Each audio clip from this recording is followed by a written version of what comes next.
Map থেকে মুছে ফেলার স্বপ্ন নিয়ে আসা যুক্তরাষ্ট্রের বিশাল রণতরী ইউএসএস আব্রাহাম লিঙ্কনকে ধাওয়া করতে এবার আরব সাগরের বুকে হানা দিয়েছে চীনের দানবীয় যুদ্ধজাহাজ type 055 rain high class super destroyer. Trump প্রশাসনের কলিজার পানি শুকিয়ে দিতে বেইজিংয়ের এই একটি চালেই যথেষ্ট। আন্তর্জাতিক সামরিক বিশ্লেষকদের মতে শিকার করতে এসে নিজেই শিকারে পরিণত হতে যাচ্ছে যুক্তরাষ্ট্র। পেন্টাগনের সাজানো গেম প্ল্যান থচনচ করে দিয়ে বিশ্বের সবচেয়ে শক্তিশালী এই বিষয়টি এখন মার্কিন নৌবহরের ঘাড়ে নিঃশ্বাস ফেলছে। তবে কি মধ্যপ্রাচ্যের মাটিতে ঘটতে যাচ্ছে যুক্তরাষ্ট্রের অহংকারের চূড়ান্ত পতন, নাকি টাইপ 055-এর মিসাইল রেঞ্জের আওতায় এসে অকেজো হতে চলেছে যুক্তরাষ্ট্রের তথাকথিত অপরাজেয় আর্মাডা? আন্তর্জাতিক গণমাধ্যমের গোপন সব তথ্যের ভিত্তিতে আজকের ভিডিওতে জানব যে কিভাবে চীন এক চালেই ট্রাম্পের ঘুম হারাম করে দিয়েছে। মধ্যপ্রাচ্যে উত্তপ্ত বালিতে দাদাগিরি ফলাতে সে এবার নিজেই বড়সড় ফাঁদে পা দিয়েছে ওয়াশিংটন।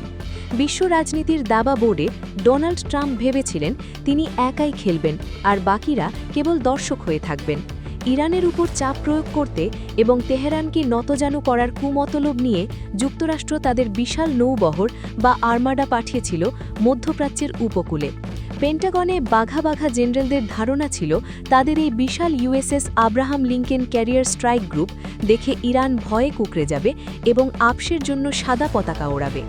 এক্ষেত্রে তাদের প্ল্যান ছিল অত্যন্ত পরিষ্কার যে ইরানকে ঘিরে ধরে এমন এক পরিস্থিতির সৃষ্টি করবে যাতে তেহরান বাধ্য হয়ে যুক্তরাষ্ট্রের সব শর্ত মেনে নেয়। কিন্তু ট্রাম্প প্রশাসন হয়তো ভুলে গিয়েছিল যে সালটা 2026 এবং তাদের প্রতিপক্ষ এখন আর একা নয়। ইরানকে কোণঠাসা করার এই চতুর চাল চালতে গিয়ে যুক্তরাষ্ট্র বুঝতেই পারেননি তাদের পেছনের দিকটা কতটা অরক্ষিত হয়ে পড়েছে। আন্তর্জাতিক গণমাধ্যমের ব্রেকিং নিউজ অনুযায়ী যুক্তরাষ্ট্রের এই হুমকির বেলুন ফুটো করে দিতে চীন আর কোনো রাগঢাক রাখেনি। তারা সরাসরি তাদের নেভাল ফ্লাইটের সবচেয়ে ভয়ঙ্কর এবং শক্তিশালী তাস খেলে দিয়েছে। আর সেটি হল type 055 rain high class super destroyer. যুক্তরাষ্ট্রের হুমকিকে পাত্তা না দিয়ে বেইজিং সরাসরি নির্দেশ দিয়েছে যে তাদের এই সমুদ্র দানবকে সোজা আরব সাগরের দিকে রওনা হতে। আর সেই সংবাদ পেন্টাগনে পৌঁছানো মাত্রই ট্রাম্প প্রশাসনের কপালে চিন্তার ফাঁচ পড়ার বদলে রীতিমতো ঘাম ঝরতে শুরু করেছে। আন্তর্জাতিক সামরিক সূত্রগুলো নিশ্চিত করেছে যে চীনের এই সুপার ডিস্ট্রয়ারটি বর্তমানে ফুল স্পিডে আরব সাগরের দিকে ধেয়ে আসছে এবং আগামী মাত্র 21 দিনের মধ্যে একটি অপারেশনাল জোনে প্রবেশ করবে। ভাবা যায়, অন্যদিকে পেন্টাগনের রাডারে যখন এই জাহাজের সিগন্যাল ধরা পড়েছে তখন থেকেই হোয়াইট হাউসের অন্দরমহলে রীতিমতো ভিড়মি খাওয়ার অবস্থা। তবে চমকের এখানেই শেষ নয়। চীন এখানে আরও একটি মাস্টারমাইন্ড চাল চেলেছে যা যুক্তরাষ্ট্রের সমর্থকদের আক্কেল গুরুম করে দিয়েছে। এই টাইপ 05 জাহাজটি সেখানে একা লড়বে না। আফ্রিকার জিবুতিতে অবস্থিত চীনের যে বিশাল নেভাল বেস রয়েছে সেখান থেকেও আরও কয়েকটি আধুনিক যুদ্ধজাহাজ এই সুপার ডিস্ট্রয়ারের সাথে যুক্ত হওয়ার জন্য প্রস্তুতি নিচ্ছে। অর্থাৎ যুক্তরাষ্ট্র চেয়েছিল ইরানকে ঘিরে ধরতে, আর এখন উল্টো যুক্তরাষ্ট্রের সাহায্যে নৌবাহিনী চীনের এই শক্তিশালী প্রতিরোধের সামনে আটকা পড়তে যাচ্ছে। যুক্তরাষ্ট্রের তৃতীয় এবং পঞ্চম নৌবহর বা থার্ড অ্যান্ড ফিফথ ফ্লিট, যারা এতদিন সাগরে দাপিয়ে বেড়াচ্ছিল, তারা এখন নিজেদের রাডারে এই যমদূতকে দেখে পালানোর পথ খুঁজছে কিনা সেটাই এখন কোটি টাকার প্রশ্ন হয়ে দাঁড়িয়েছে। এখন প্রশ্ন উঠতেই পারে, কেন এই একটি জাহাজকে নিয়ে যুক্তরাষ্ট্রের এত মাথা ব্যথা? কেন একটি জাহাজ দেখে ট্রাম্প প্রশাসনের চোখের সামনে সর্ষে ফুল ফুটছে? মূলত এর উত্তর লুকিয়ে আছে এই জাহাজের অবিশ্বাস্য সব স্পেসিফিকেশনে। চীনের তৈরি টাইপ 055 রেন হাই ক্লাস ডিস্ট্রয়ারকে বলা হয় বর্তমান বিশ্বের সবচেয়ে শক্তিশালী এবং আধুনিক সারফেস কম্ব্যাটেন্ট। এর বিশালতা এতটাই যে অনেক পশ্চিমা বিশ্লেষকের এবং খোদ যুক্তরাষ্ট্রের নেভাল ইন্টেল থেকে সাধারণ ডিস্ট্রয়ার মানতে নারাজ। তাদের মতে এটি আসলে একটি গাইডেড মিসাইল ক্রুজার। কিন্তু চীন অত্যন্ত চতুরতার সাথে এবং বিজয় ভান করে একে লার্জ ডিস্ট্রয়ার হিসাবে পরিচয় দেয়, যা তাদের এক ধরনের মনস্তাত্ত্বিক খেলা। এই জাহাজটির দৈর্ঘ্য প্রায় 180 মিটার এবং প্রস্থ 20 মিটার, আর এর ওজন প্রায় 13,400 টন। পাশাপাশি পানির নিচে এর ড্রাফট প্রায় 6.6 মিটার। সোজা কথায় এটি সাগরের বুকে ভাসমান এক বিশাল লোহার দুর্গ, যা দেখতে যেমন ভয়ঙ্কর কাজও তেমনই বিধ্বংসী। তবে জাহাজের আসল আতঙ্ক এর সাইজ নয়, এর আসল আতঙ্ক হল এর কাছে থাকা ভিএলএস বা ভার্টিক্যাল লঞ্চিং সিস্টেম।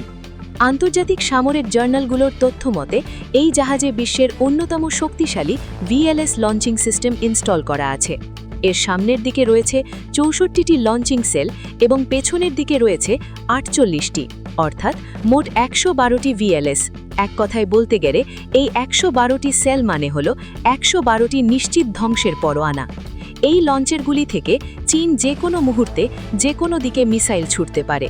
গোপন সূত্রের তথ্য মতে সব মিলিয়ে এই জাহাজটি প্রায় ১২১টি বিভিন্ন পাল্লার মিসাইল বহন করতে সক্ষম। এর মধ্যে ৪৫টি মিসাইল এমন বিশেষ প্রযুক্তির যা যুক্তরাষ্ট্রের যে কোনো এয়ারক্রাফট ক্যারিয়রকে নিমিষেই অকেজো করে সাগরের তলায় চিরস্থায়ীভাবে পাঠিয়ে দিতে পারে। ভাবুন একবার, মাত্র একটি জাহাজ যদি ১১২টি মিসাইল নিয়ে রেডি থাকে, তাহলে যুক্তরাষ্ট্রের মনের অবস্থা কি হতে পারে? যুক্তরাষ্ট্রের নৌবাহিনী এতদিন যে কেরিয়ার স্ট্রাইক গ্রুপ নিয়ে গর্ব করত, চীনের এই একটি জাহাজের মিসাইল সক্ষমতা সেই গর্বকে এক নিমিষে ধুলোয় মিশিয়ে দেওয়ার ক্ষমতা রাখে। পেন্টাগন খুব ভালো করে জানে টাইপ 055-এর মিসাইলগুলো এতটাই নির্ভুল যে এগুলো লক্ষ্য ভ্রষ্ট হওয়ার কোনো সুযোগ নেই। তাই ট্রাম্প প্রশাসন এখন হাড়ে হাড়ে টের পাচ্ছে যে ইরানকে ভয় দেখাতে গিয়ে তারা আসলে নিজেদের বিপদ নিজেরাই ডেকে এনেছে। শুধু আক্রমণ নয়, আত্মরক্ষা বা ডিফেন্সেও এই জাহাজটি এক কথায় অপ্রতিরোধ্য। চীন খুব ভালো করেই জানে যুক্তরাষ্ট্র তাদের বিমান বহর নিয়ে কতটা গর্ব করে, তাই ট্রাম্পের সেই গর্ব চূর্ণ করতে এই টাইপ 055-এর ভেতরেই বসানো হয়েছে বিশ্বের অন্যতম সেরা আকাশ প্রতিরক্ষা ব্যবস্থা। HKY-09B বা HKO-9B HKY-9B সিস্টেমটি কোনো সাধারণ প্রযুক্তি নয়। এর রেঞ্জ বা পাল্লা প্রায় ৩০০ কিলোমিটার। এর মানে হলো এই জাহাজের ৩০০ কিলোমিটার ব্যাসার্ধের মধ্যে যদি যুক্তরাষ্ট্রের কোনো যুদ্ধবিমান, ড্রোন বা মিসাইল প্রবেশের দুঃসাহস দেখায়, তবে তাকে মাছি মারার মতো নামিয়ে ফেলা হবে। এই সিস্টেমটি এতটাই অ্যাডভান্স যে এটি একই সময়ে অন্তত ৩৬টি ভিন্ন ভিন্ন টার্গেটকে শনাক্ত করে তাদের ধ্বংস বা চূড়ান্ত বিদায় জানাতে পারে। অর্থাৎ যুক্তরাষ্ট্র যদি তাদের কেরিয়ার থেকে ঝাঁকে ঝাঁকে F-35 বা F-18 হর্নেট ফাইটার জেট পাঠায়, তবুও টাইপ 055-এর ডিফেন্স সিস্টেম সেগুলোকে আকাশেই অকেজো করে দেওয়ার ক্ষমতা রাখে। পেন্টাগনের জেনারেলরা এটা খুব ভালো করেই জানেন যে এই জাহাজের র্যাডার এবং সেন্সর সিস্টেম এতটাই শক্তিশালী যে যুক্তরাষ্ট্রের তথাকথিত স্টিলথ বা অদৃশ্য বিমানও এর নজর এড়াতে পারবে না। এক কথায় আরব সাগরে চীন এমন এক ভাসমান নো ফ্লাই জোন তৈরি করতে যাচ্ছে যা ভেদ করার সাধ্য ট্রাম্পের নেই। যুক্তরাষ্ট্রের বিমানগুলো আকাশে ওড়ার আগেই হয়তো পাইলটদের লাল বাতি জ্বলে যাবে। তবে ভূ রাজনীতির এই জটিল সমীকরণে চীন কেন নিজের ঘাড়েই ঝুঁকি নিচ্ছে তা বোঝা খুবই জরুরি। কেন তারা ১০০০ মাইল পাড়ি দিয়ে তাদের সেরা জাহাজটিকে মধ্যপ্রাচ্যের এই অগ্নিকুণ্ডে পাঠাচ্ছে?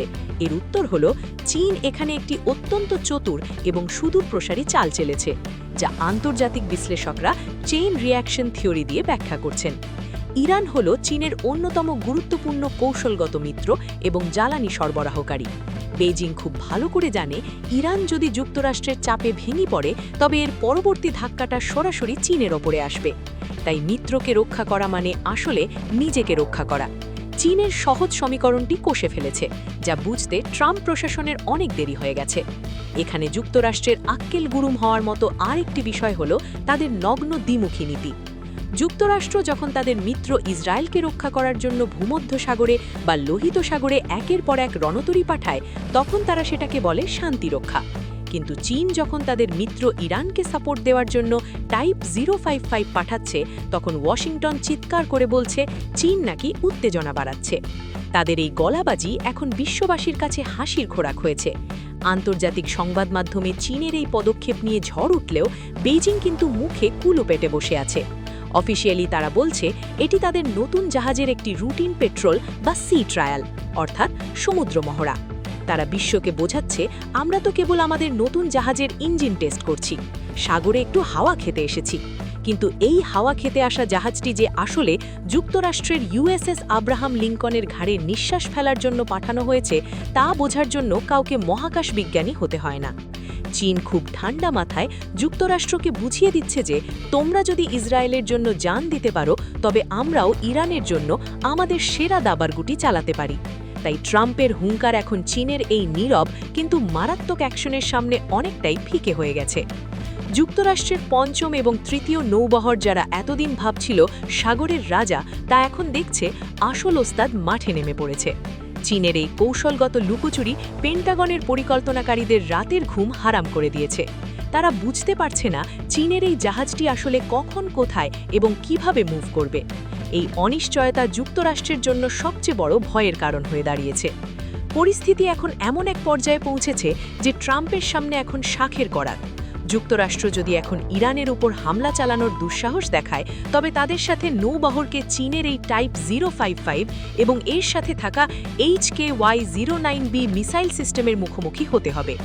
আর সেই সংঘাতের ফলাফল যুক্তরাষ্ট্রের জন্য খুব একটা সুখকর হবে না, তা পেন্টাগনের রিপোর্টে লেখা আছে। আবার যদি যুক্তরাষ্ট্র ভয়ে পিছু হটে, তবে বিশ্বমঞ্চে ট্রাম্পের এবং যুক্তরাষ্ট্রের সুপার পাওয়ার হিসেবে 12টা বেজে যাবে। ইরানকে শিক্ষা দিতে এসে যুক্তরাষ্ট্র এখন নিজেই হাড়ে হাড়ে টের পাচ্ছে যে ঢিলটি মারলে পাটকেলটি খেতে হয়।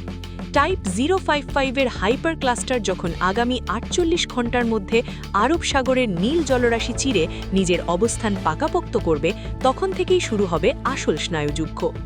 যুক্তরাষ্ট্রের অহংকার কি আরব সাগরে ডুবে যেতে বসেছে, নাকি ট্রাম্প প্রশাসন শেষ মুহূর্তে লেজ গুটিয়ে পালাবে? ইরানকে ঘাটাতে এসে যুক্তরাষ্ট্রকে নিজের পতনের ঘণ্টা নিজেই বাজিয়ে দিল? এর উত্তর এখন সময় দেবে। তবে এটুকু নিশ্চিত, আরব সাগরের নিয়ন্ত্রণ আর এখন এককভাবে যুক্তরাষ্ট্রের হাতে নেই। নতুন খেলোয়াড় মাঠে নেমে পড়েছে এবং এই খেলোয়াড়ের কাছে হার মানা ছাড়া যুক্তরাষ্ট্রের হয়তো আর কোনো পথ খোলা নেই। তো বন্ধুরা, আজকের ভিডিও এখানেই শেষ। ভিডিওটা ভালো লাগলে অবশ্যই লাইক দিন, খবর রূপান্তর ট্রেন্ডস চ্যানেলটি সাবস্ক্রাইব করুন আর নিচে কমেন্ট করে জানাবেন আপনার মতামত। আবার দেখা হবে পরের ভিডিওতে। আল্লাহ হাফেজ।